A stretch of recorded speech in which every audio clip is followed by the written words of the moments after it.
खर्चा कर रहे हैं इलाज में, इससे बेटी का ब्याह कर लेते हैं या बेटा को कहीं बिजनेस में सेट कर देते हैं। एक आम व्यक्ति की ये मानसिकता है।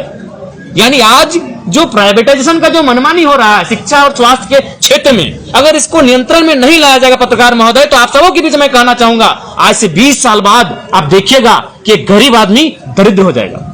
एक गरीब आदमी उस समय दरिद्र हो जाएगा अगर आज शिक्षा और स्वास्थ्य में जो प्राइवेट की मनमानी है, अगर इस पर अंकुश नहीं लगता है, इस पर अगर नियंत्रण नहीं लगता है, तो 20, 10, 15 सालों में ये सच्चाई हमसे और आपसे नहीं छुपेगी। इसलिए आज स्वास्थ्य का बजट है, राज्य की जनता इसे देख रही है, लेकिन मेरा आज ही स्वास्थ्य माफ कीजिएगा वित्त मंत्री एक प्राइवेट अस्पताल में अपना इलाज, अपनी स्वास्थ्य सेवा का लाभ ले रहे हैं, तो कहीं ना कहीं इस बजट पर, सरकार की कार्यशैली पर एक क्वेश्चन मार्क खड़ा होता है। जोहार सबके, मैं मुकेश प्रसाद साहब, आई होप आप सब अच्छे ही होंगे। तो हाँ गाइस, आज एक वीडियो आप सब देख रहे हैं, जो कि ये वीडियो में कुछ अलग प्रकार का कशिश है।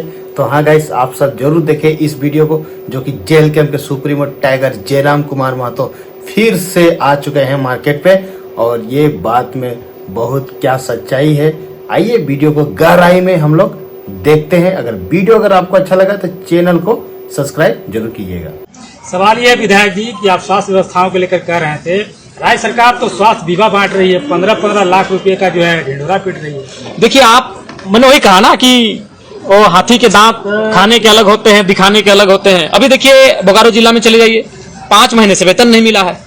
अरे भाई, आपको वोट चाहिए, आप सरकार बनाएंगे सरकारी, और आप सारी सिस्टम को आउटसोर्स के माध्यम से कर दिए। अरे कम से कम शिक्षा और स्वास्थ्य को तो बख्श दीजिए, वहां तो आउटसोर्स को छोड़ दीजिए। आप सारी चीजों को आउटसोर्स के हवाले डाल दिया। आउटसोर्स में क्या होता है, सबसे पहला बात तो आप सर्च कर लीजिएगा, एक भी कंपनी इस राज्य की आउटसोर्सिंग जो एजेंसी है इस राज्य की नहीं है।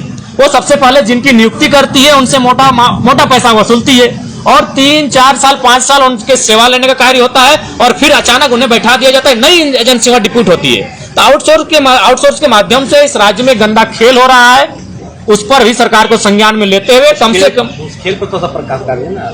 देखिए, उसमें अभी जैसे कि आप किसी भी सेक्टर में चले जाएं, चाहे वो शिक्षा का है, स्वास्थ्य का है, एजेंसियों के माध्यम से वहां कार्य लिया जाता है। जैसे कि आप अगर मान के चले कोई भी पद में या फिर कोई कार्य करना चाहते हैं, सेवा देना चाहते हैं, तो आपको नहीं करने से भी तो अनुमान 3 लाख 4 लाख रुपया जो आउटसोर्सिंग एजेंसी है वो आपसे लेती है। फिर आपको वो नौकरी पे रखती है, आपका पेमेंट 12,000, 15,000, 16,000 भी हो सकता है, और 4-5 सालों बाद वो एजेंसी वहां से चली जाती है, नई एजेंसी आती है, और नई एजेंसी नए वर्कर लेकर आती है, और फिर वो आंदोलन करते रहते हैं, धरना प्रदर्शन करते रहते हैं, उनकी सुनने वाला कोई नहीं। इससे बेहतर अच्छा है कम से कम शिक्षा और स्वास्थ्य को दुरुस्त करें और वहां आउटसोर्सिंग के खेल को समाप्त किया जाए। धन्यवाद।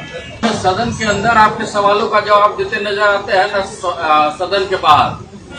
देखिए, जबकि आज तो सवाल मेरा बहुत ही सरल था, मैंने बस इतना ही कहा कि जो आपका जो समर्थन मूल्य है किसानों के लिए, उस समर्थन मूल्य में सुनने में आया है कि आप किस्तों में उनको पैसा देते हैं, और साथ ही साथ पैसा देने में विलंब भी होता है। तो जो विलंब होता है, क्या उसका ब्याज सहित आप देंगे या फिर एक किस्त में आप देंगे? तो मंत्री महोदय सरलता पूर्वक, मेरा एकदम सीधा सवाल था, लेकिन वो जवाब ना देकर माननीय मुख्यमंत्री को खड़ा होना पड़ता है उस सवाल का उत्तर देने के लिए।